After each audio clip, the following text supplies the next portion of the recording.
Hi, everybody. This is Mr. Folly, and welcome to podcast 11.1 and the topic of kinetics, thermodynamics, and spontaneity. So we're going to define kinetics, look at relative rates, look at change in concentration over time, see that reactions occur in steps, look at rate determining steps, and we'll go ahead and stop there. Kinetics, how fast a reaction occurs. So explosions occur fast. Mummies decompose slowly. Buildings erode slowly. Look at the ruins in the Colosseum and things like that. Squirrels decompose quickly. So all those things you can figure out where they go. So 4 iron plus 3 oxygen yields 2 iron 3 oxide. If 4 moles of iron react, how many moles of oxygen react? So looking here, if I've got 4 moles of this, 3 moles of that will react. And we've done that before. If 2 moles of iron 3 oxide form per minute, oh, notice I made it a rate. If I want to make it a rate, I put it over time. How many moles of oxygen disappear per minute? So this would be 3 moles per minute. Per means divided by, right? 4 moles of iron react. How many moles of O2 react? 3.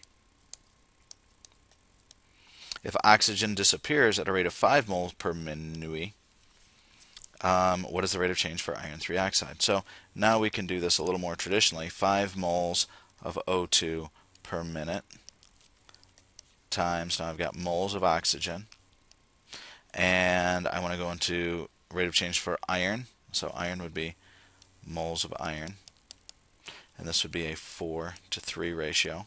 So that would be 20 thirds, which is, what is that, 6 and 2/3, so 6.67 moles per minute.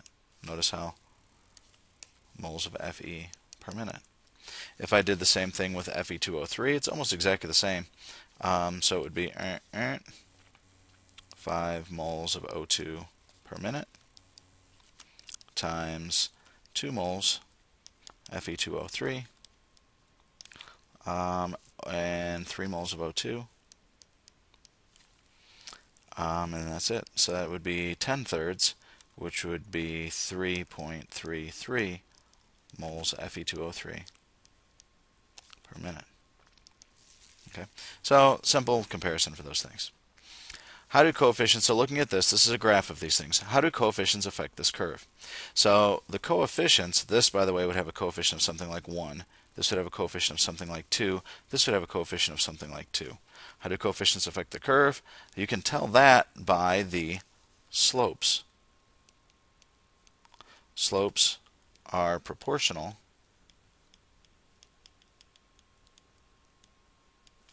to coefficients.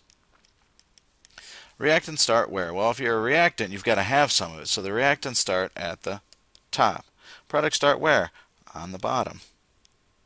And this flat part, these actually go on and extend like this. Flat part doesn't mean that the reaction stops, but the rate is 0. And that means you're usually at equilibrium.